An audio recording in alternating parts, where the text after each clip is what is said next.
तुम भगवान का चिंतन भूल रहे हो। देखिए, ध्रुव जैसे लोगों को भी उपदेश की जरूरत पड़ती है। जो व्यक्ति सत्संग करता रहेगा उसका मार्ग कभी नहीं भटकेगा, ये गारंटी है। और जरा आप सत्संग छोड़ दीजिए भाई, सिंपल है। एक आदमी को शुगर की बीमारी है, डॉक्टर के पास गया, डॉक्टर साहब देखिए क्या प्रॉब्लम है। डॉक्टर ने चेक किया, बोले आपको शुगर है। मरीज ने कहा इसका इलाज बताइए, इसका इलाज क्या है,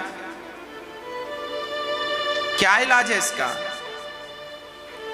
डॉक्टर ने कहा शुगर का कोई इलाज नहीं है, एक ही इलाज है, परहेज करते रहना। एक गोली दे रहा हूं, ये खाते रहोगे, जब तक खाओगे तब तक शुगर खत्म नहीं होगी, कंट्रोल में रहेगी, और खाना छोड़ दोगे फिर बढ़ जाएगी। इन बीमारियों का कोई इलाज नहीं है प्रॉपर, दो ही इलाज हैं, दवाई निरंतर लो या दवाई से बचना है तो परहेज करो। शक्कर ना खाओ, मीठा ना खाओ, करेले का जूस पियो, कंट्रोल रहेगी। अब आप समझिएगा, शुगर की बीमारी का इलाज नहीं है पर कंट्रोल हो सकती है। किससे? दवाई से। दवाई कंट्रोल करके रखेगी। उसी प्रकार हमारे अंदर भी वासनाएं भरी पड़ी हैं, काम, क्रोध, लोभ, मोह। हम लोग भी संसार में झट से उलझ जाते हैं, संसार की माया तुरंत पकड़ लेती है। तो क्या करें कि माया का रोग ना लगे, काम ना सतावे, क्रोध ना सतावे, लोभ ना सतावे, अहंकार ना सतावे, वासनाएं ना सतावे। इसके लिए क्या करें? ये जो वासनाएं हैं ये हमारा रोग है, शुगर का रोग इसे कह लीजिए। इसका आप क्रोध को कभी जीत नहीं सकते, क्रोध का कोई इलाज नहीं। आप काम वासना को जीत नहीं सकते, काम वासना का कोई इलाज नहीं है। आप अहंकार को जीत नहीं सकते, अहंकार का कोई इलाज नहीं है। आप लोभ को जीत नहीं सकते, लोभ का कोई इलाज नहीं है। फिर कैसे इन पर विजय प्राप्त की जाए? बोले सत्संग की गोलियां लेते रहोगे तो ये बीमारी आप पे कंट्रोल में रहेंगी, आपको परेशान नहीं करेंगी, आपका जीवन आनंद से गुजर जाएगा। शुगर है पर दवाई लेते रहना, कंट्रोल रहेगी। उसी प्रकार आप सत्संग की दवाई, सत्संग करते रहना, नित्य सत्संग करना, तो आपका क्रोध भी कंट्रोल रहेगा, लोभ भी कंट्रोल रहेगा, अहंकार भी कंट्रोल रहेगा और दुर्वासनाएं भी कंट्रोल में रहेंगी। कब? जब निरंतर सत्संग करेंगे, बिना नागा, अर्थात एक भी दिन छोड़ना नहीं है, सत्संग निरंतर करना। जब आप सुनने की आदत बना लेंगे, आप ये सोचिए कि हमें रोज कथा सुननी है, हमें रोज कथा थोड़ा सा पढ़ा करो, अध्ययन किया करो। घर में रामायण है आपके घर में, रामायण पढ़ा करो, गीता है, गीता पढ़ा करो, भागवत जी हैं, भागवत जी पढ़ा करो, सब पढ़ा करो। थोड़ा सा पढ़ा करो स्वाध्याय, और थोड़ा सा कम से कम, थोड़ा ही सही, सत्संग जरूर किया करो रोज। इसलिए हम आपके लिए रोज साधना चैनल पर आपके लिए कथा लेकर आते हैं कि चलो इसी बहाने आप कथा श्रवण कर लेंगे, और इसी बहाने आपका उतनी देर के लिए, जितनी देर आप कथा सुनते हैं, आप बाकी समय तो मैं आपकी गारंटी नहीं ले सकता, मैं आपकी जिम्मेदारी नहीं ले सकता, पर 2:30 बजे से 6 बजे तक जब आप हमें समय देते हैं, तो आपने हमें वक्त दिया है, तो ये हमारा कर्तव्य है कि हम आपके समय को भगवान से जोड़ दें, और आपके समय को हम भगवान से जोड़ देते हैं। 2:30 से 6 बजे तक आप इतनी देर के लिए सब कुछ भूल जाते हैं और भगवान में खो जाते हैं, डूब जाते हैं। यही तो भगवान से जुड़ना है। याद रखिएगा, सुनने का अभ्यास कभी ना छोड़िएगा, निरंतर भगवान की कथाओं को श्रवण करते रहिएगा, सुनते रहिएगा। सुनने से क्या होता है? अरे राजा परीक्षित ने भागवत सुनी ही तो थी, तो सुनी तो क्या हुआ? 7 दिन में श्राप लगने का, जो श्राप लगा था 7 दिन में मरने का, संत के श्राप से अधोगति होती है, और वो भी सांप के डसने से मर जाए व्यक्ति तो उसकी तो अधोगति होती है। पर देखिए राजा परीक्षित ने भागवत सुनी तो सुनते ही 7 दिन में सुना ही तो था, उससे अधोगति से मुक्ति मिल गई कि नहीं, सदगति हो गई कि नहीं, सुना ही तो था। मैं जंगल में जाकर तपस्या तो नहीं कर सकता पर कथा तो सुन सकता हूं, ये भी तो भक्ति है। धुंधकारी ने क्या किया, जब गोकर्ण जी ने भागवत सुनाई तो धुंधकारी ने क्या किया, सुना ही तो था। सुनने मात्र से प्रेत योनि से छुटकारा मिल गया कि नहीं। मैं आपको कह सकता हूं कि मेरे भारत देश में लाखों लोग ऐसे हैं जिन लाखों लोगों की शराब इस दास ने कथा के माध्यम से छुड़वाई है। लाखों लोग मेरे अपने जीवन काल में, जब से दास ने भगवान के चरणों का आश्रय लिया तब से लेके आज तक की बात कर रहा हूं, लाखों लोगों ने शराब छोड़ दी। क्या अर्थ निकला? देखिए ये सुनने का ही तो प्रभाव है। लाखों बहुओं ने और लाखों सासों ने आपस का झगड़ा छोड़ दिया, ये सुनने का ही तो फल था। लाखों लोग अपने जीवन को आनंद से जीने लग गए। लाखों लोग ऐसे हैं जो डिप्रेशन से बाहर आ गए, ये सुनने का ही तो प्रभाव है। तो सुनने का भी बड़ा प्रभाव है, इसीलिए आप निरंतर भगवान की कथाओं को श्रवण कीजिए, श्रवण कीजिए। ध्रुव जी महाराज ने जब अपने दादाजी से उपदेश सुना, ध्रुव जी को वैराग्य हो गया और मृत्यु के सिर पे पांव रख के विमान पर चढ़ के, भजन का प्रभाव देखिए, विमान पर चढ़ के ध्रुव जी ध्रुव लोक में चले गए अपनी माँ को संग लेकर। आज भी ध्रुव तारा बन के चमक रहे हैं। बोलिए भक्त वत्सल भगवान की जय, जय जय श्री राधे श्याम। श्री मैया जी बहुत ध्यान से सुनिएगा। श्री सुखदेव भगवान कहते हैं, राजन सुनो, मनु जी महाराज के एक बेटे और 3 बेटियों की चर्चा हमने आपको सुनाई। अब एक बेटे की चर्चा और सुनाता हूं। मनु जी महाराज के वंश में जो प्रियव्रत और उत्तानपाद पुत्र हुए हैं, उत्तानपाद की कथा सुनी, प्रियव्रत की सुनिए। राजा परीक्षित ने कहा प्रियव्रत जी तो सन्यासी थे, उन्होंने गृहस्थी कब बसाई? तब ब्रह्मा जी के कहने से उन्होंने बसाई। प्रियव्रतो भागवत आत्मा रामः कथम मुने ग्रहे रमत यन्मूलः कर्म बंधा पराभवः। श्री प्रियव्रत जी आत्माराम आप्त काम पूर्ण काम थे। उन्होंने विश्वकर्मा की पुत्री वर्हिष्मति से विवाह किया। इनके पुत्र हुए हैं आग्नेत्र, फिर इनके नाभि से अंग। इन्हीं से ऋषभदेव भगवान का प्राकट्य हुआ। ऋषभदेव भगवान के 24 अवतारों में एक अवतार हैं। ऋषभदेव भगवान का जब जन्म हुआ और जब इनका समय, इनके 100 बच्चे हुए ऋषभदेव जी के। सबसे बड़े का नाम था भरत। ऋषभदेव जी सब कुछ छोड़कर जंगल में अवधूत बन के रहने लगे, कपड़े भी नहीं पहनते, प्रेम पूर्वक भगवान का चिंतन करते हैं और जंगल में ही अपना शरीर आपने त्याग दिया है। ऋषभदेव जी अपने 100 बच्चों को बिठाते हैं और उपदेश करते हैं। देखिए एक पिता का कर्तव्य है कि वो अपने पुत्रों को समय रहकर ज्ञान की, संस्कार की रस्सी में बांध दे। खुला हुआ सांड केवल नुकसान करता है। आजाद बच्चा, चाहे आजाद आपकी बेटी हो, चाहे आजाद आपका बेटा हो, ये दोनों ही आपके लिए और समाज के लिए नुकसानदायक है। इसीलिए आजादी नहीं, संस्कार की बेड़ियां जरूरी हैं। संस्कार का बंधन जरूरी है। यदि मैं संस्कार की बेड़ियों से ना बंधा होता तो क्या आपके बीच में होता?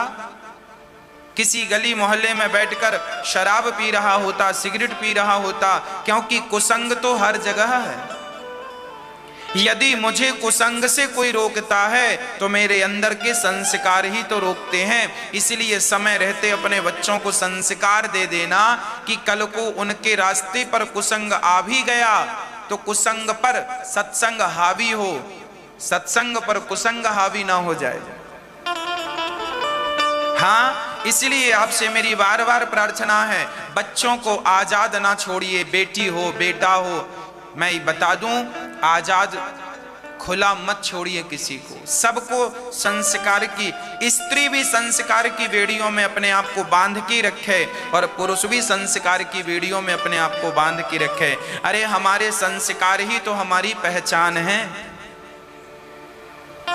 संस्कार नहीं है हमारे भीतर। आजकल बच्चों को बोलने के संस्कार नहीं दिए माँ बाप ने।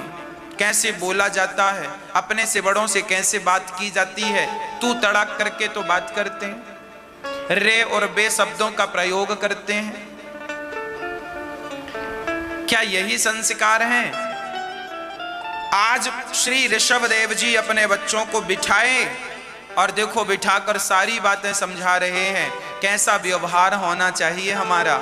आप अपने बच्चों को समझाओ कि उनका व्यवहार कैसा हो, अपने से बड़ों से कैसी बातें करनी चाहिए, अपने से बड़ों के सामने सदा मर्यादित बात करनी चाहिए, अमर्यादित बात ना हो। शब्दों में बड़ी जान होती है। इन्हीं से आरती अरदास और अजान होती है। यही वो समुंदर के मोती हैं जिससे इंसान की इंसान से पहचान होती है। शब्दों में बड़ी जान होती है। अरे शब्दों में जान ना होती तो कई बार हम कथा सुनाते हैं और कथा सुनाते सुनाते, आप कथा सुनते सुनते आप लोगों की आंखों से आंसू गिरने लगते हैं। आपके हृदय तक ये कथा पहुंचती है, तब तो आपके हृदय को पिघलाकर पानी बनाकर आंखों से टपकाती है। यदि शब्दों में ताकत ना होती तो शब्दों को सुनकर किसी की आंखों में आंसू क्यों आते? शब्दों में ताकत ना होती तो भटकता हुआ मन किसी का शांत कैसे होता? शब्दों में बड़ी ताकत होती है। इसलिए कहा करता हूं, आप अपने बच्चों को यह जरूर सिखाया करिए कि बेटा कैसे बोलना है अपने से बड़ों को, क्या बोलना है क्या नहीं बोलना। संस्कार दे दोगे तो सदा सदा के लिए सुखी हो जाओगे, सदा के लिए। संस्कार जरूरी है।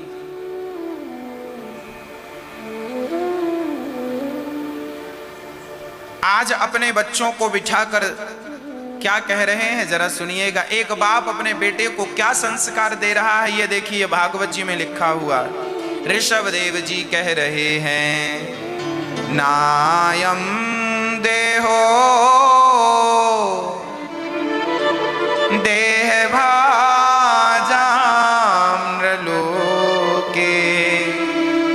कष्टान कामान नरहते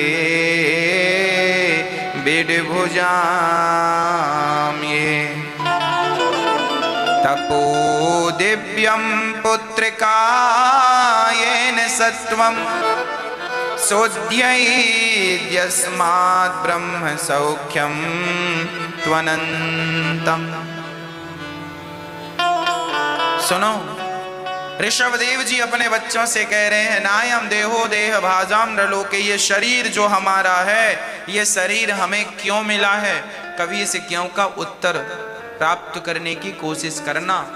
क्या ये हमारा शरीर खाने के लिए मिला है, सोने के लिए मिला है, भोग भोगने बच्चा पैदा करने के लिए मिला है? ये तीन काम तो सब लोग करते हैं। पशु पक्षी की योनि में भी कुत्ता बिल्ली भी खाते हैं, कुत्ता बिल्ली भी सोते हैं और वो भी बच्चे पैदा करते हैं। और यही काम यदि आप भी करते रहे तो फिर पशु पक्षियों में और इंसानों में भेद ही क्या रहेगा, अंतर ही क्या रहेगा। इसलिए ये समझना अति आवश्यक है कि हमारा ये जीवन, हमारा ये शरीर भला हमें क्यों प्राप्त हुआ है।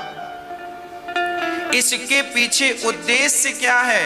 सच्ची बताऊं, भगवान ने ये जो शरीर हमें दिया है, इस शरीर को केवल इसलिए दिया है कि साधन धाम मोक्ष कर द्वारा ये शरीर मोक्ष का दरवाजा है। इस शरीर से ही मोक्ष के दरवाजे को पार किया जा सकता है, अर्थात मोक्ष की प्राप्ति की जा सकती है। नहीं तो 84 लाख दरवाजे हैं, 84 लाख जो योनियां हैं, एक्चुअली ये 84 लाख दरवाजे हैं। पर 84 लाख दरवाजे से अर्थात 84 लाख योनियों से तुम भगवान को नहीं पा सकते।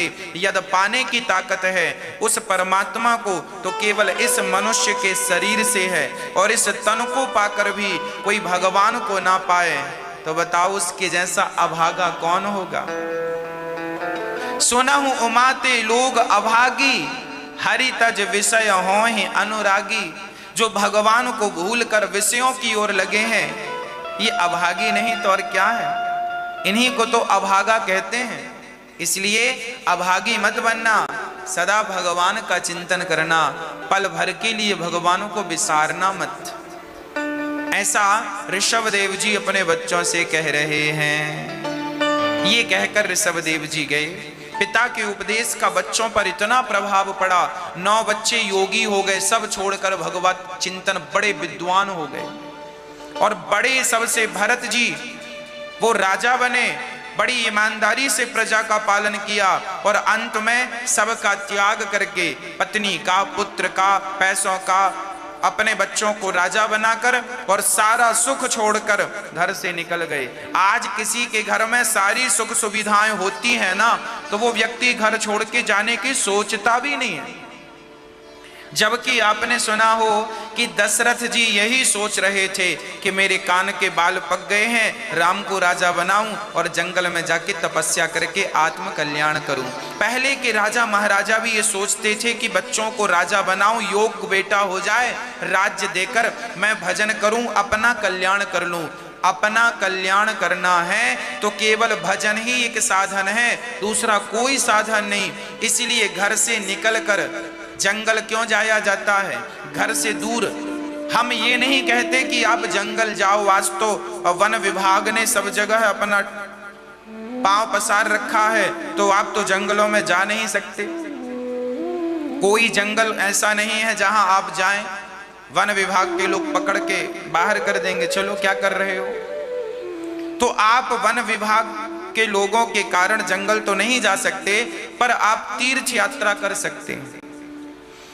पहले के लोग बच्चों को राजा बनाकर घर से निकल जाते थे, इसके पीछे भी बहुत बड़ा साइंटिफिक रीजन होता था।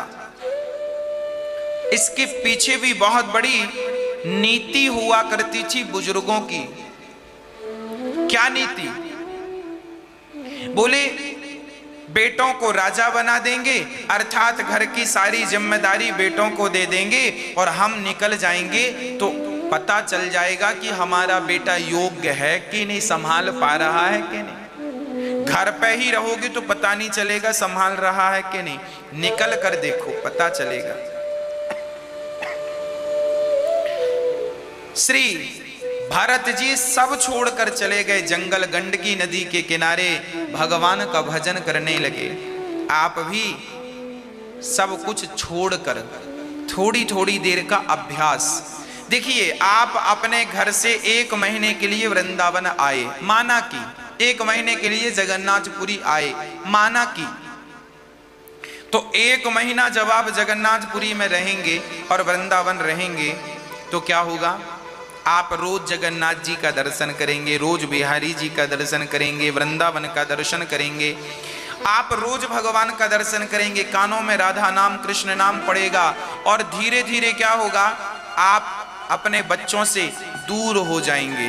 दूरी होने से क्या होगा? जो आपका अटैचमेंट था, आपका जो परिवार के प्रति ज्यादा से ज्यादा मोह था, ममता थी, आसक्ति थी, धीरे धीरे वो समाप्त होगी। भगवान में अब मोह होगा, भगवान में अब प्रेम जागेगा, क्योंकि अब वृंदावन रहेंगे, जगन्नाथ जी रहेंगे, तो भगवान के चरणों में सत्संग करते करते प्रेम जागेगा। और जब भगवान में प्रेम जाग गया तो संसार का प्रेम अपने आप कम हो जाएगा। तो संसार का प्रेम कम हो और भगवान से प्रेम बढ़े, इसलिए आपको कहा जाता है कि कुछ समय तीर्थों में भी गुजारा करो, जाया करो तीर्थों में भी। नहीं तो प्रेम मरते मरते भी बच्चों से ही बना रहा तो आपका तो आना जाना सब बेकार हो गया, भगवान में मन लगा ही नहीं, तो आने का उद्देश्य क्या है। भरत जी समझ गए कि मैं कहीं राजगद्दी संभालते संभालते मर ना जाऊं, तो राजकाज छोड़ करके भरत जी गंडकी नदी के किनारे चले गए और भजन करने लगे। सबका त्याग कर दिया। देखो, सबका त्याग कर देना अच्छा है, पर भरत जी से गलती हो गई। एक मृग का बच्चा पानी में बह रहा था, उसे पकड़कर अपनी कुटिया पर ले आए और उस बच्चे से प्रेम कर लिया। घास लेकर आए, पानी लेकर आए, ये लाए वो लाए, सब खिलाया पिलाया। अब धीरे धीरे भजन छूटता गया और भरत जी का मन उस मृग में लगता गया, मृग में आसक्ति हो गई। देखिए, पत्नी पुत्र राज सत्ता सब छोड़ा था इसी डर से कि कहीं मेरा मन इसमें लग ना जाए, और लो जंगल में भी परिणाम वही हुआ, एक मृग में मन लग गया। आए थे हरि भजन को, औंटन लगे कपास।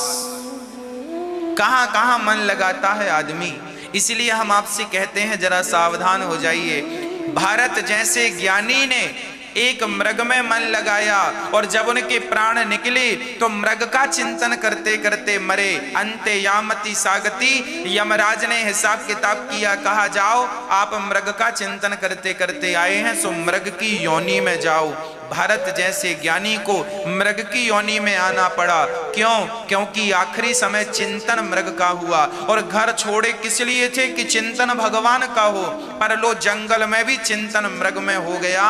इसलिए कहते हैं संसार का कचरा कम से कम ही रखो। ये सब संसार कचरा ही तो है, परिवार गृहस्थी मेरा मेरी सब कचरा है।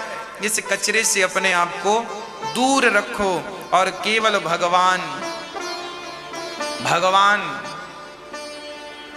भगवान तुम्हारे हैं बस। लो एक सज्जन हमसे बोले, महाराज जी पत्नी भी हमारी है और भगवान भी हमारे हैं, बेटा भी हमारा है और भगवान भी हमारे हैं। अच्छा बताओ, ये सेंटेंस सही है कि गलत है? फिर सही क्या है? परिवार भी हमारा है और भगवान भी हमारे हैं, इसमें गलत क्या है बताओ, और सही क्या है ये भी बताओ। परिवार भी हमारा है, यहां पर परिवार भी हमारा है और भगवान भी हमारे हैं, यहां एक चीज गलत है। भगवान भी हमारे हैं ये गलत है। अच्छा, ये क्या गलत है? भगवान भी हमारे हैं ये गलत है। सही कैसे लिखेंगे? भगवान ही हमारे हैं, भगवान भी हमारे हैं, भगवान भी और ही में मैं अंतर बता रहा हूं, मात्र एक अक्षर बदलेगा। भगवान भी हमारे हैं ये गलत है, भगवान ही हमारे हैं ये सही है।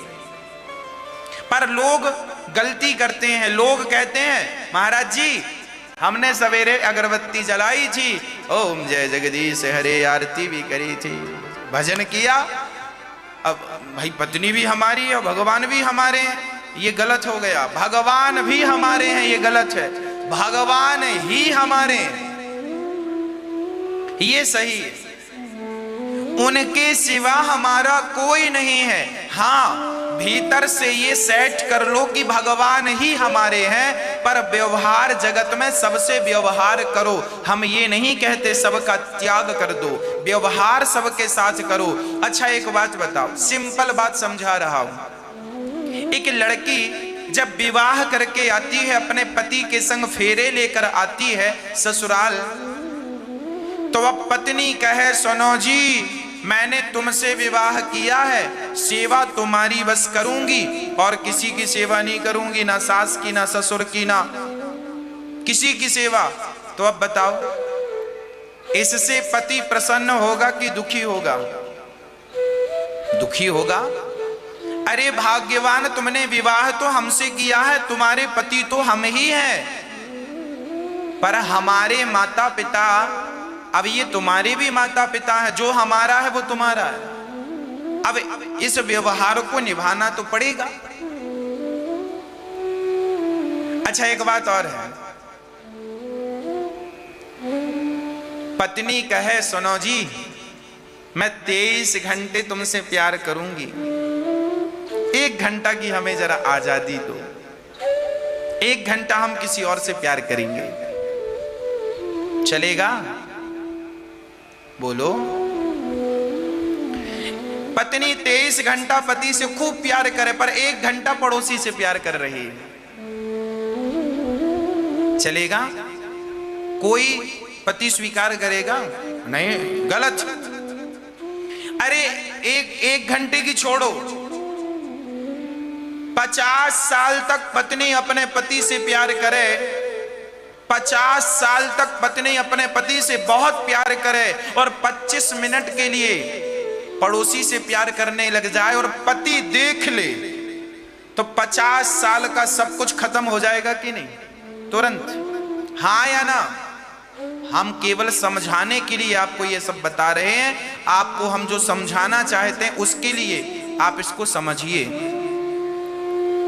50 साल तक पत्नी अपने पति से बेहद प्यार करे और 25 मिनट के लिए कहे कि मैं पड़ोसी से प्यार करूं, और प्यार करते समय पति पकड़ ले, तो बताओ 25 साल उसकी सेवा, उसका समर्पण सब बेकार हो गया कि नहीं? बस मेरी मां, आप लोग भी कहते हैं भगवान जी हम 1 घंटा आपकी पूजा करेंगे, 1 घंटा आपसे प्यार करेंगे, बाकी फिर अपनी पत्नी से, अपने पुत्र से, अपना परिवार, अपनी दुकान, अपने मकान। अब लोग तो जब संसार का रिश्ता, पति पत्नी का रिश्ता नहीं चल सकता, ऐसे में कि तुम कुछ समय हमसे प्यार करो, कुछ समय किसी से, जब संसार का तुच्छ सा पति पत्नी का रिश्ता नहीं चलेगा ऐसा, तो भक्त और भगवान का भक्ति का रिश्ता कैसे चलेगा ऐसा? इसलिए पत्नी है हमारी, तो पत्नी 24 घंटे पत्नी है और 12 महीने पत्नी है, और जीवन की आखिरी सांस तक वो पत्नी ही है, हमारी ही है, वो हमारी ही है और किसी की नहीं है। उसी प्रकार भगवान ये चाहते हैं कि भक्त मुझे अपना ले, और भक्त ये कह दे कि 24 घंटे के लिए भगवान मेरे हैं, 12 महीने के लिए मेरे हैं, और जब तक सांस है तब तक कृष्ण मेरे हैं, और तब तक मैं उनकी पूजा करूंगा जब तक सांस है। भाई पति परदेश चला जाए तो भी पत्नी उसी की पत्नी होती है ना। उसी तरह तुम काम करो, हम ये नहीं कहते कि संसार का सारा काम छोड़ के बैठ जाओ और तुम माला ही जपने लगो ना। सारा काम करो, सब कुछ करो, जैसे पति सब कुछ करता है, पर सब कुछ करता हुआ पत्नी सब कुछ करती है, बर्तन से लेके, झाड़ू से लेके, ऑफिस से लेके सारा काम निपटाती है, पर सब करते हुए ये बिल्कुल विचार रखती है कि मैं फलाने की पत्नी हूं। उसी तरह आप सब कुछ करते हुए ये विचार रखो कि मैं भगवान का हूं। जैसे स्त्री ये विचार रखती है कि मैं अपने पति की हूं, मैं अपने पति की हूं, उसी तरह आप सब कीजिए, दुकान चलाइए, बिजनेस कीजिए, व्यापार कीजिए, पैसा कमाइए, पर थिंकिंग यही हो, अंदर से विचार यही हो, भाव यही हो कि मैं भगवान का हूं। जैसे पत्नी सदा के लिए पति की हो गई, उसी तरह तुम भी सदा के लिए भगवान के हो जाओ। सिंपल ये बात है, सदा के लिए भगवान का हो जाना ही यही भक्ति है और यही समर्पण है। पर राजा भरत सारा परिवार छोड़कर आए, जंगल में आए कि भगवान का भजन करेंगे। अब भजन करने लगे, तब एक मृग में प्रेम हो गया, और मृग में प्रेम होने से क्या हुआ, जैसे एक स्त्री जीवन भर पति से प्रेम करे पर आखिरी पलों में किसी पर पुरुष से प्रेम करने लग जाए, तो उसका जीवन भर का पातिव्रत व्रत नष्ट हो गया कि नहीं। उसी तरह आपने जीवन भर भगवान का भजन किया, पर आखिरी समय किसी और का भजन कर लिया, अर्थात किसी और का चिंतन कर लिया, तो सारा सब कुछ नष्ट हो गया। इसलिए अभ्यास करो कि प्रभु शुरू से लेके अंत तक मेरी जिह्वा पर केवल कृष्ण नाम है, केवल राम नाम है, केवल नारायण है, केवल आप ही मेरे हैं, मेरा और कोई नहीं। शुरू से लेके अंत तक मेरे आप ही हैं, फर्स्ट एंड लास्ट। कौन? केवल कृष्ण, केवल मेरे राम, वही मेरे फर्स्ट, वही मेरा पहला प्यार है, वही मेरा आखिरी प्यार है। बस यही तो भक्ति है, इससे ज्यादा बड़ी व्याख्या भक्ति की और हो नहीं सकती। आंख खुली तो भगवान के नाम से शुरू। तुलसीदास जी का जन्म हुआ, तुलसीदास जी का जन्म हुआ तो तुलसीदास जी जन्म लेते ही मुंह से बोले राम। क्या बोले? राम। इसलिए नाम पड़ गया राम बोला। तुलसीदास जी का जन्म हुआ और जन्म लेते ही राम बोले। देखिए उनकी शुरुआत राम नाम से हुई और सारा जीवन राम नाम में गुजर गया और आखिरी समय भगवान का ही नाम था। कहीं से कहीं तक उनकी भक्ति टूटी नहीं, छूटी नहीं। बस हम आपसे यही निवेदन करते हैं कि आपकी भी भक्ति ना टूटे, आपका भी प्रेम ना छूटे। कहीं से कहीं तक आप तो केवल भगवत चिंतन में ऐसे डूबो, ऐसी पत्नी बनना भगवान की कि कभी अपने जैसे पतिव्रता नारी कभी अपने पति को छोड़कर पर पुरुष का चिंतन नहीं करती, उसी प्रकार ऐसे भक्त बनना कि बस मेरे नारायण है, मेरे तो लक्ष्मी नारायण है, मेरे तो केवल कृष्ण है, बस इसके सिवा कुछ नहीं। मैं तीनों का नाम इसलिए लेता हूं, नारायण, सीताराम और राधे श्याम में इसलिए लेता हूं कि आपको ये कंफ्यूजन ना हो। ये तीनों एक हैं, चाहे राम राम कहो, चाहे कृष्ण कृष्ण कहो, चाहे नारायण नारायण कहो, तीनों का अर्थ एक है। तीनों एक ही अनेक रूप में आए हैं, तो आप कुछ भी कह सकते हैं।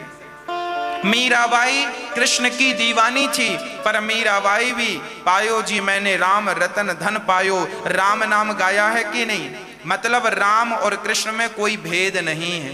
कभी हमें सपने में भी भेद नहीं करना चाहिए, केवल भगवान से प्रेम करना। हाँ जी, मेरे वही नारायण कृष्ण बने हैं और मेरे वही नारायण राम बने हैं। एक आंख मेरी राम की है और एक आंख मेरी कृष्ण की है। कोई कहे महाराज जी राम और कृष्ण में बड़ा कौन है, राम बड़े कि कृष्ण? तो आपसे मेरा प्रश्न है, आपकी दो आंखों में श्रेष्ठ आंख कौन सी है? आपकी दोनों आंखों में कौन सी आंख ज्यादा अच्छी है, आपकी बताइए। क्या अंतर है? क्या आपकी एक आंख ज्यादा अच्छी है और एक बुरी है तो बुरी वाली को निकलवा दें? हाँ, जैसे हमारी आंख, दोनों आंखें हमें प्रिय हैं, दोनों आंखें बराबर हैं। एक भी आंख में यदि तिनका चला जाए साहब तो दूसरी भी रोने लगती है कि नहीं? एक आंख में कोई प्रॉब्लम हो जाए, ये रोएगी ना तो ये भी रोने लग जाएगी। हमारी तो दोनों आंखें हमें प्रिय है, और सच कहें तो हमारी एक आंख राम है और एक आंख कृष्ण है। हमारी तो दोनों आंखों की पुतलियों में एक में हमने राम को बिठा रखा है, एक में हमने कृष्ण को बिठा रखा है।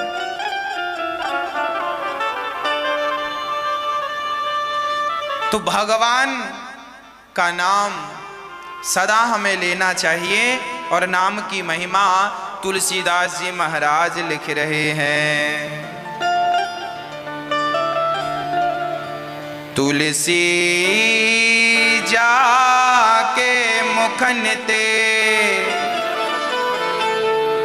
धोखे हूँ निकस राम, जाके पग के पग तरे मोरे तन को चाम।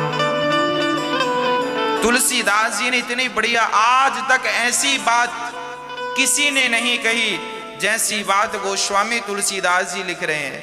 आप सुनेंगे तो शायद पहले भी हमने एक बार सुनाया था, आज फिर यही बात दोहरा रहे हैं। तुलसीदास जी कहते हैं, सुनो,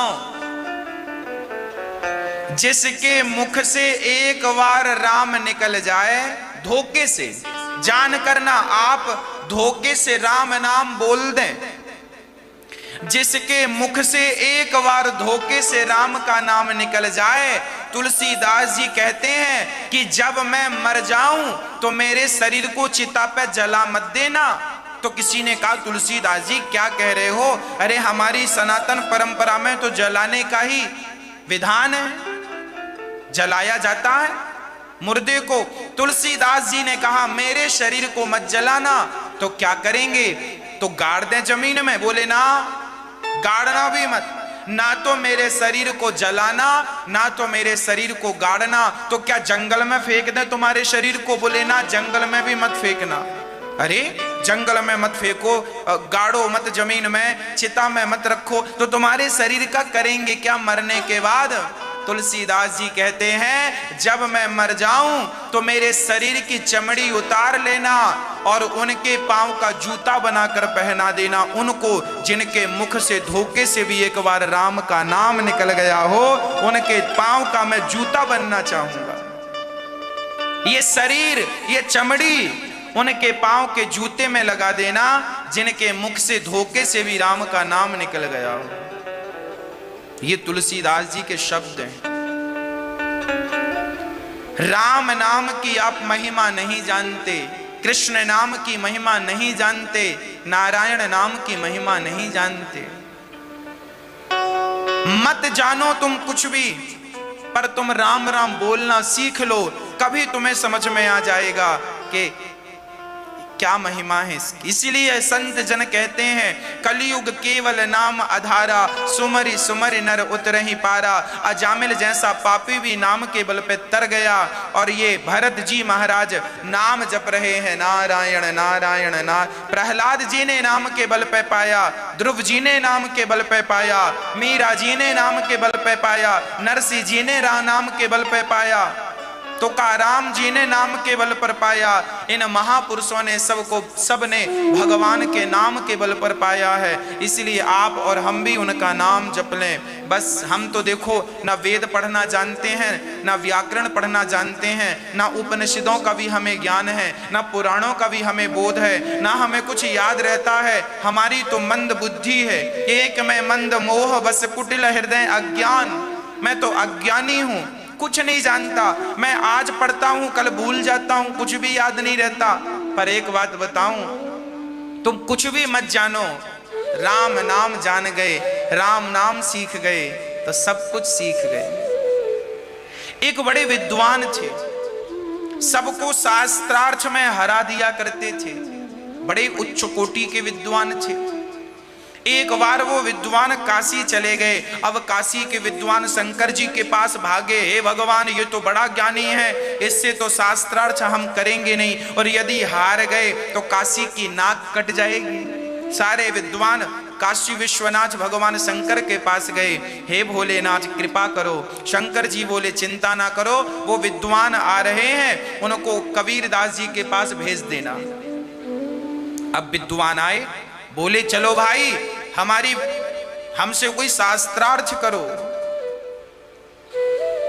सबने कबीरदास जी की कुटिया में भेज दिया। कबीरदास जी के पास गए। कबीरदास जी बैठे राम राम जप रहे थे। वो बड़े विद्वान आए, बड़े विद्वान थे पंडित जी। कबीरदास जी से कहने लगे, चलो हमसे शास्त्रार्थ करो। कबीरदास जी ने कहा, महाराज हम तो शास्त्रार्थ जानते ही नहीं। अरे चलो हमसे प्रश्न करो। कबीरदास जी बोले, हमारे भीतर कोई प्रश्न ही नहीं है, हम क्या प्रश्न करें। कोई शंका होए तो शंका का समाधान। हमारे अंदर कोई शंका नहीं है, कोई प्रश्न ही नहीं है। देखिए सुलझा हुआ संत ना बिल्कुल सुलझा है, उसके अंदर कोई प्रश्न ही नहीं है। और एक बात बताऊं, जब तक आपको भगवान पर विश्वास नहीं होगा तब तक बहुत सारे प्रश्न होंगे, और जिस दिन भगवत चरणों में विश्वास हो गया उसी दिन सारे प्रश्न समाप्त हो जाएंगे, सारे प्रश्न अपने आप खत्म हो जाएंगे। प्रश्न तब तक हैं जब तक भगवत चरणों में विश्वास नहीं। कबीरदास जी बोले मेरे कोई प्रश्न नहीं। अब वो बड़े विद्वान थे, उनको लगा कि यदि मैं पूछूंगा तो मेरी विद्वत्ता कम होगी, तो फिर से बोले कबीर जी आप ही प्रश्न करो, हम तो विद्वान हैं। कबीर जी बोले तो ठीक है, हमारा भगवत संबंध में तो कोई प्रश्न नहीं है, हमारा अपना भी पर्सनल कोई प्रश्न नहीं है, हम आपके ही संबंध में आपसे ही प्रश्न कर रहे हैं, सुनो। उन्होंने कहा हाँ हाँ करो। कबीर जी ने कहा ये बताओ आपने पढ़ करके समझा है या समझ करके पढ़ा है? कबीरदास जी ने प्रश्न किया विद्वान व्यक्ति से कि आपने पढ़ करके समझा है कि समझ करके पढ़ा है? भाई पढ़ करके समझा होता तो भी भगवान के नाम पे लग जाते, भगवान का नाम ही कल्याणकारी है ये समझ जाते। पर आप तो लोगों को पराजित करने चल रहे हैं, विद्वान का डंका बजा रहे हैं, मैं विद्वान हूं डिंडोरा पीट रहे हैं। तो आपने पढ़कर समझा होता तो भी राम नाम में लग जाते, और समझकर पढ़ा होता तो भी भगवान की भक्ति में लग जाते। पर आप तो भक्ति में ना लग के ज्ञान का ही प्रचार कर रहे हैं और लोगों को पराजित कर रहे हैं, अपनी जय जयकार कर रहे हैं। प्रतिष्ठा सूक्री विष्ठा के समान है। कबीरदास जी के प्रश्न से वो ज्ञानी बिल्कुल शांत हो गए। पढ़ करके समझा है कि समझ करके पढ़ा है? उनको लगा ना तो हम पढ़ के ही समझ पाए ना समझ के ही पढ़ पाए। कबीरदास जी को हाथ जोड़े और खिसक गए। पंडित जी चुपके से, कोई दूसरा सवाल प्रश्न नहीं हुआ। वो पंडित जी चलते चलते काशी के बाहर गए तो वहां एक बहुत बड़ा वृक्ष लगा था। उस वृक्ष में बढ़िया सी छाया थी नीचे, तो वो पंडित जी विश्राम करने लगे। पंडित जी बैठे तो देखते क्या है, उस पेड़ पर हर डाल पर एक प्रेत बैठा है। सारा पेड़ प्रेतों से भरा है, एक डाली खाली। तभी अचानक उस डाल में एक प्रेत बैठ गया तो बाकी प्रेतों ने कहा ए चल उठ यहां से। उसने कहा भैया हमें बैठने दो। अरे बोले इस गद्दी में ना बैठना, ये डाली रिजर्व है। अब ये विद्वान आदमी सुन रहे थे नीचे बैठे बैठे। तो उस प्रेत ने कहा भैया ये सीट किसके लिए रिजर्व है? तो सारे प्रेतों ने कहा ये पंडित जी जो अभी काशी से आए हैं, छांव में बैठे हैं, ये जब मरेंगे तो ये प्रेत बन के इसी जगह पर बैठेंगे, इनके लिए ये डाल बिल्कुल खाली रखी है, रिजर्व सीट। अब तो पंडित जी घबराए, राम राम हम प्रेत बनेंगे। तो कुछ लोगों ने कहा ये पंडित जी तो बड़े विद्वान हैं, समय पे पूजा पाठ सब करते हैं, और ये प्रेत क्यों बनेंगे भैया? तो दूसरे प्रेत ने कहा ये विद्वान तो हैं पर घमंडी है, अहंकारी है। इन्होंने अपने विद्वान से हमेशा लोगों को नीचा दिखाया है, लोगों की उपेक्षा की है।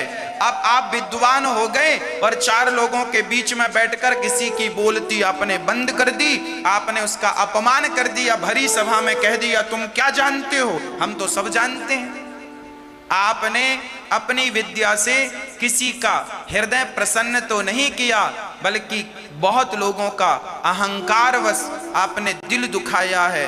और विद्या ददाती विनयम, विद्या हमेशा नम्र बनाती है, विद्या झगड़ा कभी नहीं कराती। जो आदमी बात बात पे झगड़ा करे वो विद्वान नहीं, महामूर्ख है। ये पंडित जी प्रेत बनेंगे। तो प्रेत ने कहा क्या इनका कोई उपाय नहीं है कि प्रेत बनने से ये बच जाएं? बोले एक उपाय है, ये कबीरदास जी की शरण में चले जाएं तो ये प्रेत बनने से बच सकते। अब पंडित जी ने सुना, सारा सामान फेंका, लगाई दौड़ कबीर जी चरणों में गिरे, महाराज कृपा करो हमें बचा लो, नहीं तो हम प्रेत बनेंगे। कबीरदास जी बोले जाओ पहले कोरा कागज बन करके आओ, गंगा में जो भी तुमने ज्ञान का अहंकार पाल रखा है सारा ज्ञान गंगा जी में बहा दो और निर्मल होकर कोरा कागज बन के मेरे सामने आओ। मैं तुम्हारे कोरे कागज में राम नाम लिख दूंगा, तुम्हारी नैया पार हो जाएगी, तुम्हारा उद्धार। अरे भवसागर से पार जाने के लिए केवल 2 अक्षर बहुत है, राम। केवल कृष्ण नाम बहुत है, केवल नारायण नाम बहुत है, परंतु लोग विश्वास नहीं कर पाते। आज विडंबना क्या है? पता तो सबको है कि राम नाम जपना चाहिए, कृष्ण नाम जपना चाहिए, पर लोगों को विश्वास नहीं हो पा रहा है। ये बड़ी विडंबना। हमारे अंदर बहुत सारा कचरा भर गया है। 4 लोगों से मिलते हैं, 4 प्रकार की बातें होती हैं। कोई एक बात आके बैठ जाती है, हाँ इस वाले घर में थे तो इसको अपना कहते रहे, उस वाले घर में गए वो मेरा, एक बेटा हुआ तो ये बेटा, 2 बेटे हो गए 2 बेटे मेरे, 3 बेटा हो गए 3। जब तुम छोटे से थे ना तब तो तुम ऐसे नहीं थे जैसे आजकल हो। आप बताओ, जितनी मेरी माताएं सुन रही हैं, जितने बुजुर्ग जन, बच्चे जन, पुरुष लोग सुन रहे हैं, बताइए क्या आप जब 10 साल के थे, आप जब 5 वर्ष के थे, तब क्या आप ऐसे थे जैसे आज हैं? जब आप 5 साल के थे तो आप बिल्कुल कोरा कागज ही थे, पर आप स्वयं आपने मेरा मेरा मेरा ये वो झगड़ा लड़ाई सब कर करके पूरा कागज खराब कर लिया, पूरा भर लिया। अब जाओ सत्संग की गंगा में जरा धुलो, सब खाली करो और कोरा कागज फिर बन जाओ। बहुत आगे आ गए हो, जरा पीछे आओ।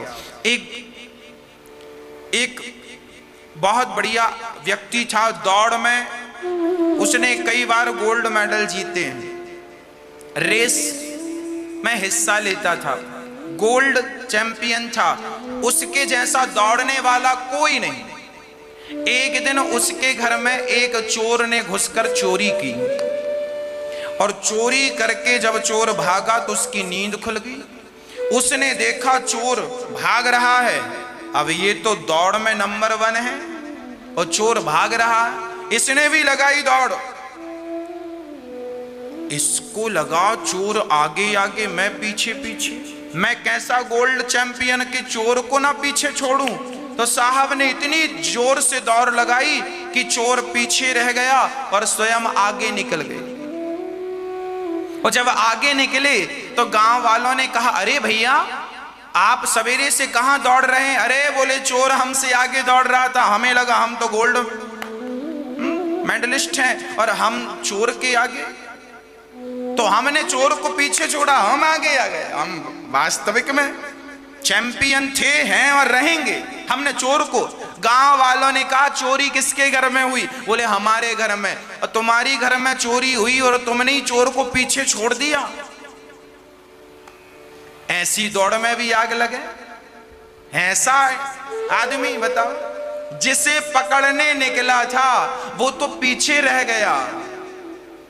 उसी प्रकार हमने मनुष्य का तन पाया था भगवान को पाने के लिए, पर भगवान को पाने का संकल्प तो पीछे रह गया। अब हम तो बेटा बेटी, ये वो, पैसा, प्लॉट, घर द्वार सब पाने के पीछे भाग रहे हैं। हम भगवान को पाने आए थे, भगवान के पाने की दौड़ में हम आए थे, पर क्या करें, भगवान तो पीछे रह गए, हम बहुत आगे आ गए। चोर तो पीछे रह गया और चैंपियन साहब आगे चले गए। आप सब वो चैंपियन हैं और चोर कोई और नहीं, हमारा माखन चोर, हमारा कन्हैया जो चोर है, माखन चोर, चित्त चोर है, मन को चुराने में विख्यात है। वो चोर, उस चोर को पकड़ने निकले थे ना आप सभी लोग, पर बड़े चैंपियन बन रहे हो, हम तो आगे जाएंगे, भगवान से ही आगे निकल गए। अब आगे निकले हो तो रिवर्स गियर लगाओ, पीछे आओ और भगवान के चरण पकड़ो। इसी में सार है। बाकी तुम कितना भी आगे निकल जाओ, गति आगे निकलने में नहीं है, गति तो भगवान के चरणों में समर्पण कर देने में। जो जैसा पाप करता है वैसे नरक में जाता है। कौन कौन से नरक हैं सुनो। तामिश्र नरक, अंध तामिश्र, रौरव, महारौरव, कुंभीपाक, कालसूत्र, असिपत्र वन, सूकर मुख, ये 28 प्रकार के नरक हैं। जो जैसा पाप करता है उसे वैसे नरक में डाला जाता है। जो व्यक्ति किसी पराई स्त्री को देखता है, पराई स्त्री के साथ व्यभिचार करता है, और कोई स्त्री पराई पुरुष के साथ व्यभिचार करती है, ऐसे स्त्री और ऐसे व्यभिचारी पुरुष को तामिश्र नरक में डाला जाता है। इस नरक में गरम लोहे की भूमि तपी हुई है, लोहे की तरह बिल्कुल गरम, और वहां एक लोहे की स्त्री खड़ी रहती है बिल्कुल लाल। उस स्त्री से पुरुष को चिपकाया जाता है, और स्त्री ने किसी पुरुष के साथ दुराचार किया तो उसको भी किसी पुरुष के साथ लोहे का बना है उसके साथ चिपकाया जाता है। ऐसे इस नरक में आपको व्यवस्थाएं मिलेंगी। यदि आप इन गलत रास्तों में चल रहे हैं तो फिर ये आपकी मंजिल हम आपको बता रहे हैं।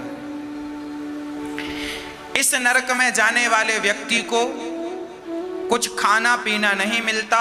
जैसे धोबी घाट में कपड़े की धुलाई होती है, ऐसे पापी व्यक्ति जाता है और अपने किए हुए पापों का दंड भोगता है।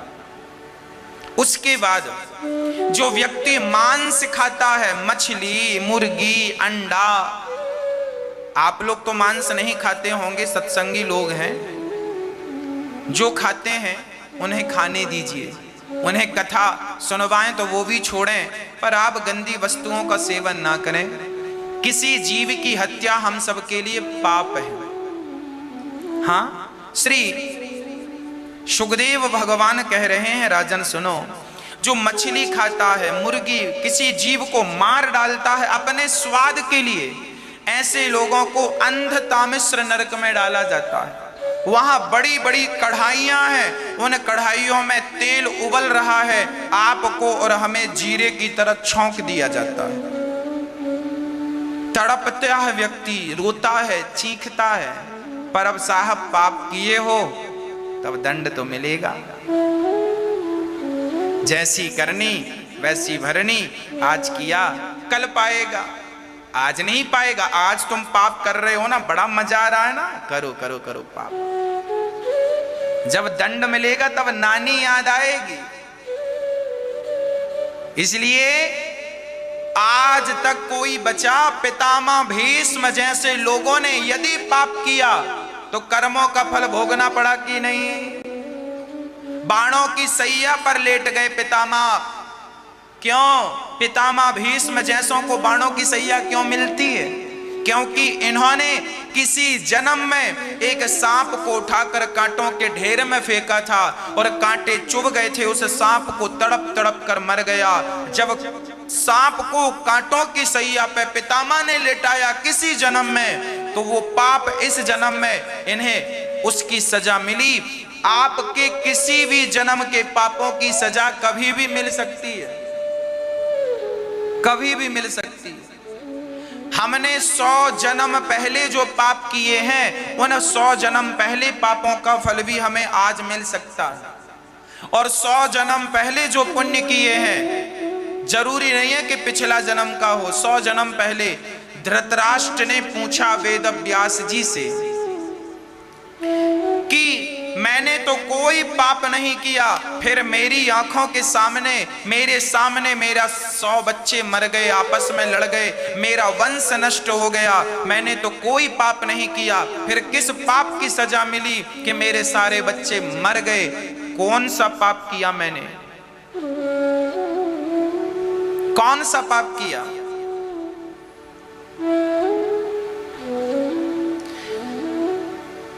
धृतराष्ट्र ने कहा, मैंने 72 जन्म पहले तक देखा है, 72 जन्म पहले तक मैंने देखा, कोई पाप नहीं किया मैंने।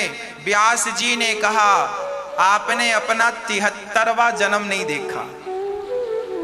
पिछले 72 जन्म में तो आपने कोई पाप नहीं किया, पर 73वें जन्म में आपने एक पाप कर दिया था।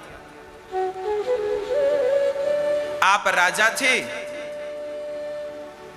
आप शिकार करने गए, एक हिरण भागा, और जब हिरण भागा आपको बड़ा परेशान किया, आप थक गए, परेशान हो गए, वो झाड़ियों में जाकर छिप गया, झाड़ियों में जाकर छिप गया, और आपने क्रोध के कारण उन झाड़ियों में आग लगा दी, और जब आग लगाई तो वो हिरण तो भाग गया, पर वहां एक सर्पणी के 100 बच्चे थे। सर्पणी ने 100 बच्चों को जन्म दिया, और आग उसी समय आपने लगाई, सारे बच्चे जलकर राख हो गए। सर्पणी तो खिसक खिसक के भाग गई, पर नन्हे नन्हे बच्चे सांप के मारे गए। आपसे 100 सांप के बच्चे मरे थे, तो वह 73 जन्म पहले का फल इस जन्म में मिला, आपके भी 100 बच्चे मारे गए। किया हुआ पाप साहब भोगना पड़ेगा, इसलिए कोई तुम्हें 2 गालियां दे दे, 2 थप्पड़ भी जमा दे तो ठीक है, राम नाम जपो, कहां उलझना है, क्यों पाप करना है? ये तो अपने किए का फल भोगेगा, आपको भी साथ में ले डूबेगा। किस किस का जवाब दोगे? इसलिए संसार के व्यवहार में ना उलझ जाना। संसार का व्यवहार बहुत अच्छा नहीं है। हर प्रकार के पापी को पाप का दंड भोगना पड़ता है। राजा परीक्षित ने कहा, महाराज तो क्या हम भी पापों का दंड भोगेंगे? बोले बिल्कुल। तो क्या उपाय नहीं है? बोले एक उपाय है, यदि कोई भगवान का नाम जप ले तो भगवान का नाम जपने मात्र से उसको सारे पापों से मुक्ति मिल जाएगी। कोई भगवान का नाम सच्चे मन से जप ले तो।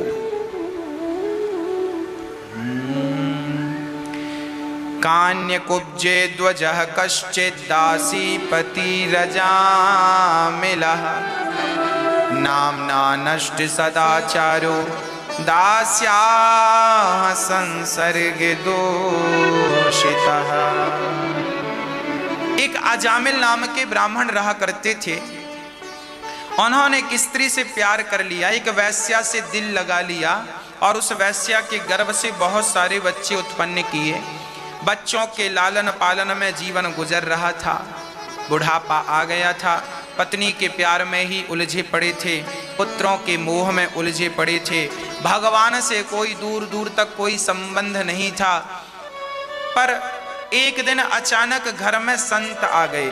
घर में संतों का आना बड़ा शुभ होता है, इसीलिए जब घर में कोई महात्मा आए, कोई संत आए, कोई ब्राह्मण आए, तो ये समझ लेना कि परमात्मा ही इस रूप में पधारे हैं, है ना। बिठाओ, भोजन कराओ, अपनी मर्जी के अनुसार दान दक्षिणा दो। यही हम गृहस्थों का परम धर्म है, हमारे घर से कोई भूखा ना जाए। इसलिए दास अनिरुद्ध ने गौरी गोपाल वृद्धाश्रम में, जब आश्रम नहीं बना था तब से लेकर आज तक, वो बेटा नारायण कपड़े लाओ, दिन भर जब मौत आई, यमदूत आए, चल पापी है तू, तुझे नरक ले जाएंगे। और जब पापी को पकड़कर नरक ले जाने लगे तो क्या हुआ? अजामिल डर गया यमदूतों को देखकर। जब मौत आती है ना, तो मृत्यु के 5 मिनट पहले से सब दिखना बंद हो जाता है। यमराज और यमदूत दिखने लगते हैं, काले काले दो लोग आ रहे हैं, पकड़कर रस्सी से ले जा रहे हैं। हम चीखते हैं। मरता हुआ व्यक्ति को आप कभी देखना, जो पापी व्यक्ति होगा ना वो मरते समय चीखता है, चिल्लाता, ऐसे प्राण नहीं निकलते। पुण्यात्मा होगा तो भगवान का नाम पकड़ लेगा और भगवान के नाम के बल पर उसके सहजता से प्राण निकल जाएंगे। पर जो पापी व्यक्ति है, संसार में उलझा, इसीलिए कहते हैं कि मरते समय भगवान का स्मरण हो। इसके लिए अभी से भगवान का स्मरण करना शुरू कर दो। एक बूढ़े आदमी हॉस्पिटल में गए, डॉक्टर ने कहा बस प्राण निकलने वाले हैं, क्या इच्छा है? अब दादाजी रोने लगे। क्यों रो रहे हैं? मेरा बेटा नहीं आया। लो, मर रहे हो, बेटा नहीं आया, शांति से मर भी नहीं रहे हैं, बताओ। अब बेटा आ गया, बेटा, अरे दूसरा वाला नहीं आया, दूसरा भी आ गया, 2 बच्चे आ गए, फिर भी दादा रो रहे हैं। क्यों रो रहे हैं? और मेरा नाती नहीं आया, नाती को दिखा दो, अब तो जा ही रहे। मरता हुआ व्यक्ति जो संसार में उलझा है, वो नाती पोता इन तक सीमित रहता है, इससे ज्यादा उसकी बुद्धि नहीं चलती, सोच ही नहीं, क्योंकि कभी सत्संग किया नहीं, कभी कथाएं सुनी नहीं, संसार को अपना माई बाप समझ बैठा था। ऐसे लोग सीधा नरक जाते हैं और उनके बच्चे लिखवाते हैं स्वर्गीय फलाने जी, स्वर्गीय और बैकुंठवासी और साकेतवासी लिखवाने की भी जरूरत नहीं है। आप भगवान का नाम लेकर प्राण त्यागेंगे तो निश्चित भगवान का धाम मिलेगा। अजामिल जब मरने लगा तो उसे और कुछ तो समझ में नहीं आया, पर बेटा नजर आया तो बेटे को पुकार लिया। दूरे क्रीडन का सक्तम पुत्रम नारायणावयम प्लावितेन स्वरेणोच्चै राजू हावा जितेंद्रिया। बेटा नारायण नारायण, बेटा नारायण, बेटे को बुलाया, बेटे ने नहीं सुना, पर जीवन भर पाप किया। पर भगवान, धोखे से भी भगवान का नाम निकल जाए, आग में हाथ धोखे से चला जाए तो जलेगा, उसी तरह भगवान का नाम धोखे से कोई ले ले तो तरेगा। नाम का प्रभाव अपना है, जान कर लो भाव कुभाव अनख आलसहूं, नाम जपत मंगल दिसि दसहूं। कोई कैसे भी नाम जपे, भाव से कुभाव से, बस नाम। एक सज्जन बोले महाराज जी नाम जपने से क्या होगा? हमने कहा सुनो, एक बार कुछ जुआनी लोग जुआ खेल रहे थे, तभी किसी ने आवाज लगाई पुलिस। पुलिस का नाम सुनते ही सारे लोग भागे। नाम किसका सुना? पुलिस का। हमने कहा पुलिस का नाम सुनकर ये चोर उचक्के भाग रहे हैं तो भगवान का नाम सुन के अंदर के काम क्रोध लोभ मोह जैसे दुश्मन भाग जाएं तो इसमें आश्चर्य क्या है? अरे भगवान का नाम कल्याणकारी है, कल्याणकारी ना होता तो अनादि समय से राम नाम सत्य ना कहा जाता। इसलिए इस सत्य को पहचानो, इस सत्य को जानो, यही सत्य है, यह नाम ही कल्याणकारी है। काम करते हुए भगवान नाम जपते रहो, नाम जपते रहो। जय श्रीमन्नारायण। श्रीमन्नारायण चरणौ शरणं प्रपद्ये, श्रीमन्नारायण चरणौ शरणं प्रपद्ये, श्रीमते नारायणाय नमः। श्रीमन्नारायण चरणौ शरणं प्रपद्ये, श्रीमते नारायणाय नमः। भगवान का नाम जपते रहो। अजामिल जैसा पापी केवल नाम के बल पर भगवान के, पार्षदों ने कहा यमदूतों से चले जाओ, यमदूतों ने कहा जीवन भर पाप किया है, पार्षदों ने कहा मरते समय पुण्य कर लिया, बताओ नरक किसे ले जाते हो? यमदूतों ने कहा जिसने जीवन भर पाप किया है, ना कथा सुनी, ना कीर्तन किया, ना भगवान का स्मरण किया, ऐसों को हम नरक ले जाते हैं, इसे मत ले जाओ। पार्षदों ने अजामिल को और आयु देकर उसे वापस धरती पर भेज दिया, जाओ अब अपना कल्याण का साधन कर लो। अब अजामिल सब छोड़कर समझ गया कि ये बची हुई आयु भजन के लिए है, नाम ना निकला होता तो अभी नरक जाता और अभी कष्टों का फल भोगता, कर्मों का फल भोगता। अब तो अजामिल सब को छोड़कर केवल भगवान का नाम जप। अच्छा, जो आप संसार के लोग हैं ना, जरा आपको भी पता चल जाए, यमदूत आपके पास आए और तभी आपके मुंह से भगवान का नाम निकल जाए और तभी पार्षद आ जाएं और भगवान के पार्षद कहें कि चलो यमदूतों से कहें भाग जाओ, और आप सब सुन रहे हो, यमदूत भाग गए और पार्षद लोग आपसे कहें, भगवत पार्षद भगवान के पार्षद आपसे कहें कि जाओ 5 साल की आयु हमने तुम्हें अपनी तरफ से दी, जाओ अपने कल्याण का साधन कर लो। तो बताओ उन 5 सालों में आप क्या करेंगे? क्या फिर पत्नी से प्यार करेंगे? तो अभी क्यों कर रहे हैं? फिर पति से प्यार करेंगे, फिर पुत्र से प्यार करेंगे? तब नहीं करेंगे, क्योंकि तब आपको पता चल गया कि हमें 5 साल ही मिले हैं और भजन करेंगे तो ठीक है, नहीं नरक जाना पड़ेगा। अरे भैया हम यही तो समझा रहे हैं, प्यार भगवान से करो, व्यवहार संसार से करो। पत्नी से व्यवहार करना अच्छा है, परिवार से व्यवहार करना अच्छा है, पर प्यार तो भगवान से करना ठीक है।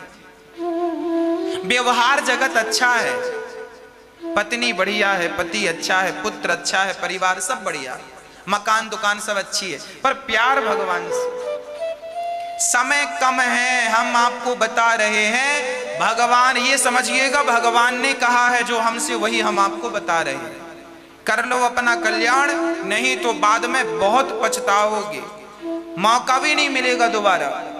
अजामिल को मौका मिला, माला ली और सब छोड़कर केवल भगवान नाम जप रहे हैं, पुण्य कर रहे हैं, दान धर्म कर रहे हैं। अब गलत व्यवहार नहीं, चोरी नहीं, शराब जुआ कुछ नहीं, केवल नाम। जो लोग अभी संसार में उलझे हैं,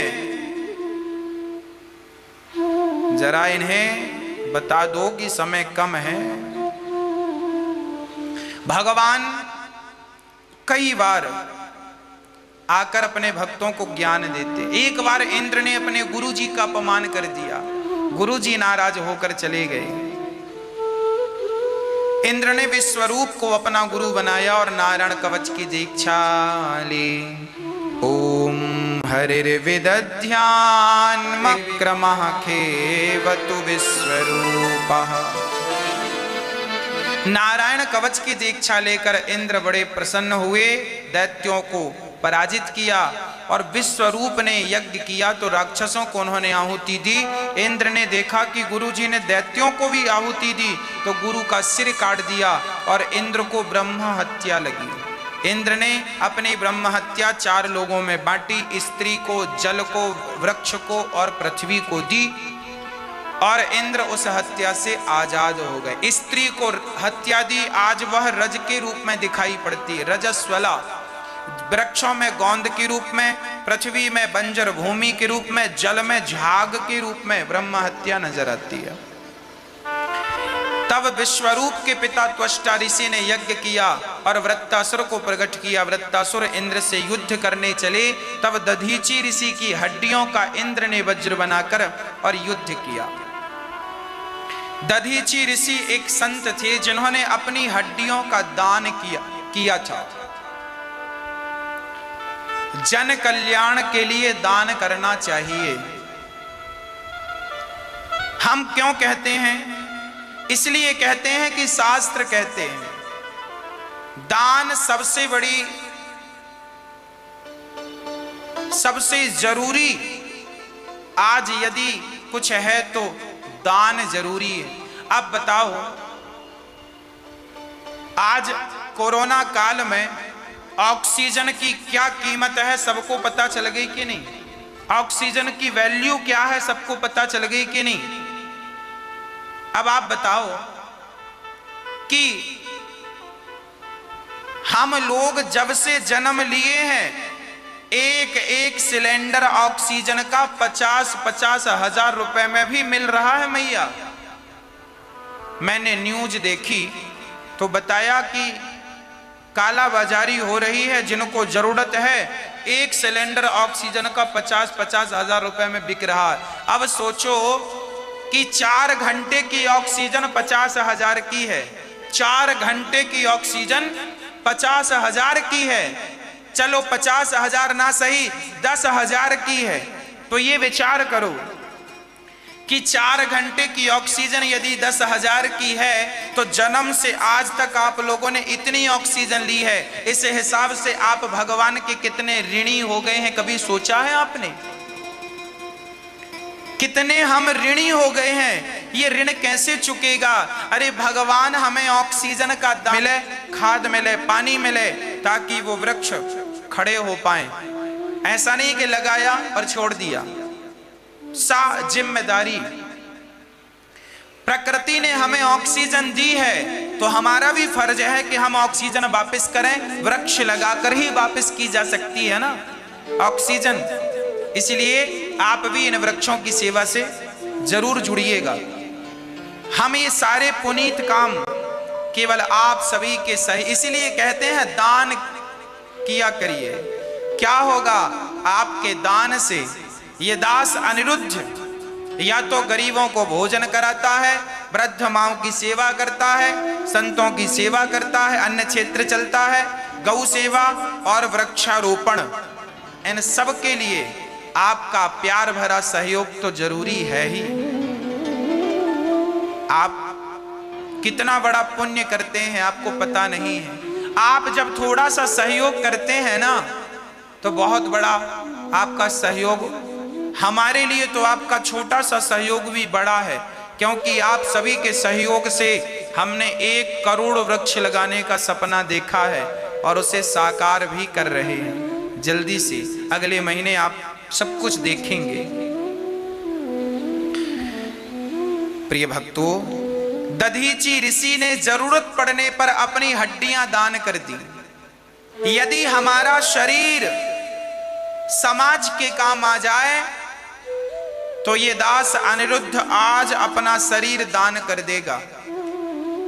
हमारे शरीर की यदि किसी को जरूरत है तो हम अपना शरीर भी, राजा दधीची ऋषि ने हड्डियां दान की, हम भी अपनी हड्डियां देने को तैयार हैं। यदि हमारी हड्डियों से समाज का कल्याण हो रहा है तो देना चाहिए, पर आज हड्डियों की जरूरत नहीं है।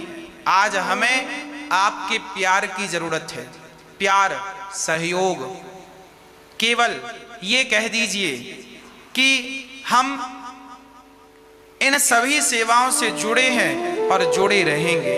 बस यही आपका दान है। आपके ये शब्द निकल गए, यही आपका सबसे बड़ा समर्पण है और यही दान है।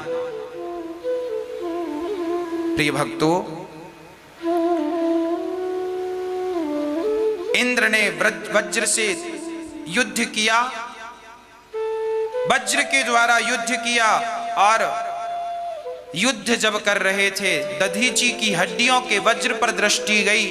चूंकि वो दधीची ऋषि के हड्डियों का वज्र था और दधीची ऋषि ने नारायण कवच का पाठ किया, तो पाठ करते जैसे बुखार हड्डियों में चली जाती है, ऐसे भगवान का चिंतन करते करते भगवान का नाम हड्डियों में चला जाता है और उन हड्डियों में वृत्तासुर को भगवान का दर्शन हो गया। अहमेवा, क्या प्रार्थना की? अहम हरे तव पादैके मूल दासानुदासो भवितास्मि भूयः मनः स्मरेता सुपतेर्गुणांस्ते गृणीत वा कर्म करोतु कायः। वृत्तासुर ने कहा, हे प्रभु, मैं सदा आपकी सेवा करता रहूं, बस मुझे और कुछ नहीं चाहिए, आपका स्मरण करता रहूं। राजा परीक्षित ने कहा, महाराज ये वृत्तासुर तो राक्षस है। फिर उन्होंने भगवान की स्तुति क्यों की? तब कहा, ये इस जन्म के राक्षस हैं, पिछले जन्म के तो भगवान के सच्चे और अच्छे भक्त हैं। अच्छा, चित्रकेतु नाम का एक राजा था, इनकी बहुत सारी पत्नियां थी पर बेटा नहीं था। बेटे के लिए बड़े परेशान थे। आज जिनके बेटा नहीं है ना, बड़े परेशान हैं। हम कहा करते हैं, क्यों रो रहे हो बेटा बेटी के लिए? अरे भगवान के लिए रोगे तो लोक परलोक दोनों बन जाएगा। बेटों का क्या करोगे? जिनके बच्चे हैं वो गिलास भर पानी भी, बहुत सारे बच्चे ऐसे हैं जो अपने माँ बाप को गिलास भर पानी भी नहीं दे रहे हैं तो बच्चे, पर गिलास भर पानी भी नहीं देते। बूढ़ी बूढ़ी माताएं। आज हमारे पास एक मां आई, उन्होंने बताया महाराज जी हमारे बेटे ने हमें घर से निकाल दिया, और केवल निकाला नहीं, निकाल कर वो स्टेशन तक लाकर छोड़ दिया। बोले अब जहां जाना है जाओ। स्टेशन में छोड़ गया, वापस घर मत आना, चेतावनी दे दिया बेटे ने। वो मां वृंदावन आई, दास अनिरुद्ध के पास आई, उनके अपने बेटे ने स्टेशन तक छोड़ा और वो आई और उनकी सेवा। ये दास अभी उनको 15 दिन के लिए अलग व्यवस्था, कमरे में अलग हैं वो सब माताओं से। 15 दिन बाद हम आपका परिचय उनका मंच में लाकर करेंगे। अभी सबसे कोरोना के कारण, सबकी व्यवस्थाओं के कारण उनकी सारी व्यवस्थाएं हैं, रहना खाना। हमने किराए से आश्रम ले रखा है, उन माताओं की वहां व्यवस्था है। जब वो 15 दिन बाद सब ठीक होगा तो फिर हम आपसे उनका परिचय कराएंगे और सभी माताओं के बीच में फिर वो रहेंगी। क्वारंटीन अभी 15 दिन के लिए किया गया। ओ मैया ने आज मेरे से बताया मेरे बेटे ने स्टेशन तक छोड़ दिया मेरे को। अब सोचिए इस कोरोना काल में जहां सरकार कह रही है घर से मत निकलिए, वहां बेटा अभी भी बच्चे अपने मां को घर से मां तो निकलने को तैयार नहीं है, पर बच्चे हाथ पकड़ के निकालेंगे। तो बताइए मां बाप की क्या गलती है? कहां जाएगी वो मां? वो आई और ये दास अनिरुद्ध ऐसी तमाम माओं की सेवा करता है। इसलिए आपसे कहता हूं कि इन सताई हुई माओं को, उन मां ने मेरे से बताया कि मेरे भोजन में वो इतने बड़े बड़े कुछ लेकर आई हैं। उन्होंने मुझे आज बताया, बोले देखिए महाराज जी मेरे भोजन में इतने बड़े बड़े कांच के टुकड़े इन्होंने मिलाए रखे हैं उन्होंने। वो 15 दिन बाद फिर हम आपसे परिचय कराएंगे उनका, आप दर्शन करेंगे। कांच के टुकड़े भोजन में, कुछ कांच पीस करके कुछ कांच के टुकड़े खिलाते हैं कि कैसे भी ये बुढ़िया मर जाए।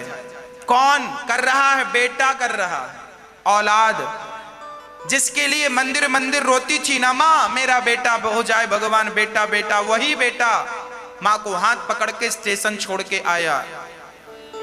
ऐसी माओं की दुआएं जब हम लेते हैं ना, वो मां आई और आकर रोने लगी। उन मां से हमने कहा मां मत रोइए, अब आपके रोने के दिन चले गए, अब तो बिहारी जी के चरणों में हंसते प्रसन्नता से अपना बचा हुआ जीवन गुजारिए। यहां भक्तों लगभग 150 माताएं हैं। 1000 माताओं के लिए हम व्यवस्था कर रहे हैं। 1000 माताएं शांति पूर्वक रह सकें और उन माओं को रहने के लिए एक बड़ा आश्रम, गौरी गोपाल वृद्धाश्रम बनाने की जरूरत है। उस आश्रम के निर्माण में आप एक कमरा बनवाकर माओं के लिए और कितनी बार इस धरती पर आपका जन्म हुआ, किस जन्म का रिश्ता आप हमसे रख रहे हैं? ये प्रकृति का नियम समझिए तो सही। ये संसार एक बाजार है और बाजार में आप जाएंगे तो 2 घंटे को जाएंगे, 4 घंटे को जाएंगे, 10 घंटे को जाएंगे, 24 घंटे तो बाजार में नहीं रहेंगे, बाजार से वापस भी तो आएंगे। ये संसारिक बाजार है और हम इस बाजार में आए हैं अच्छे अच्छे पुण्यों को खरीदने, अच्छे अच्छे कर्मों को खरीदने। पर लोग ऐसे हैं कि इस बाजार में बाजारू लोगों से दोस्ती करके कहने लगते हैं कि अब तुम ही हमारे हो। अपना लक्ष्य भूल गए कि तुम्हें भेजा किसने था। वो सब भूल कर संसार में, परिवार में उलझ जाता है। पिता ने कहा बेटा तुम क्या कह रहे हो, मेरी समझ में नहीं आ रहा। उस पुत्र ने कहा पिताजी पिछले जन्म में मैं आपका कोई नहीं था, आपके घर भिक्षा मांगने आया था, सो गेहूं का आटा आपने दिया। मैंने उस साज में सूखा गोबर गाय के ओपले कंडे ओपले दिए, मैंने रात्रि को उसमें आग लगाई, चींटियां बहुत थी उन ओपलों में, मैंने ध्यान नहीं दिया, सारी चींटियां मर गईं और आपकी 5 रोटियां खाई भोग लगाकर, तो 5 वर्ष तक आपका बेटा बन के 5 रोटियों का हिसाब चुका दिया। मैंने चींटियों को मारा, वो चींटियां आपके घर आ गई हैं आज की पत्नियां बनकर आपकी, और मैंने भोग लगाकर ग्रहण किया, तो एक जन्म में ही सबका हिसाब किताब चुक गया, नहीं तो कितनी बार जन्म लेके हिसाब चुकाना पड़ता। सच्ची कहूं मेरी माँ, ना आप किसी की पत्नी हो, ना आपका कोई पति है, ना आपका कोई बेटा है, इस संसार में जो भी हमारे अपने हैं ये सब हमारा अपना हिसाब किताब चुकाने आए हैं। जिस दिन आपका हिसाब किताब चुक जाएगा सो पति चला गया, पत्नी चली गई, पुत्र चला गया, और एक दिन हम भी चले जाएंगे। जितना हिसाब किताब है अभी हम हैं, अभी मेरा हिसाब किताब आपसे बाकी है, इसलिए मैं अभी हूं, हिसाब किताब हो जाएगा, छुट्टी। भगवान के घर से आए हो, भगवान के घर जाना है, इसमें रोने की क्या बात है। जिस परमात्मा ने ये सृष्टि रची है वही ये संसार चला भी रहा है। जैसा हमने किया है वैसा हम फल पा रहे हैं, है ना।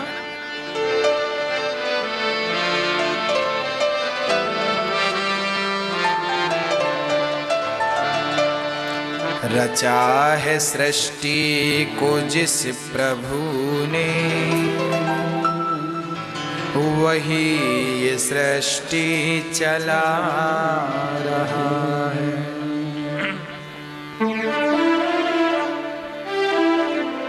जो पे एक जन्म ले रहा है, एक मर रहा है, यही परमात्मा की सृष्टि है। ये समझ में आ जाए तो भी रोना छूट जाए, रोना मिट जाए, पर समझ नहीं आता। श्री इंद्र के वृत्तासुर, वही पुत्र ने ज्ञान दिया चित्रकेतु नाम के राजा, त्याग कर गए, वही वृत्तासुर राक्षस बने और आज इंद्र के हाथों उनकी सदगति हुई। भगवान अपने भक्तों के लिए अनेक बार धरती पर अवतार लेते हैं। यदा देवेषु वेदेषु गौषु विप्रेषु साधुषु धर्मे मये च विद्वेषः सवा आशु विनश्यति। एक बार भगवान प्रहलाद की रक्षा के लिए अवतार लेकर आए। एक भक्त थे भगवान का, भगवान के नाम था प्रहलाद। प्रहलाद जी बहुत छोटी सी आयु से भगवान का भजन किया करते थे। 4 भाई थे, सबसे छोटी उम्र प्रहलाद जी की थी। प्रहलाद जी के पिता हिरण्यकश्यपु बड़े दुष्ट प्रकृति के थे। इन्होंने ब्रह्मा से तपस्या करके वरदान मांगा था, ना मैं दिन के मरूं, ना रात को मरूं, ना अस्त्र से मरूं, ना शस्त्र से मरूं, ब्रह्मा के बनाए किसी व्यक्ति से ना मरूं। ब्रह्मा जी बोले बेटा बस कर, कितने वरदान लेगा। बोला 12 महीने में ही नहीं मरूंगा, ब्रह्मा के बनाए 12 महीने। ब्रह्मा जी बोले तथास्तु। इतना वरदान पाकर आया, ऐसा लगने लगा कि अब इसे मारने वाला कोई नहीं है, अमर हो गया। अपने आप को इन्होंने अमर समझ लिया और अमर समझ करके पाप शुरू कर दिए। किसी के पास थोड़ा धन आ जाए ना, उसका पुण्य कम करता है, पाप ज्यादा करता, उसका सदुपयोग कम करता है, दुरुपयोग ज्यादा करता है।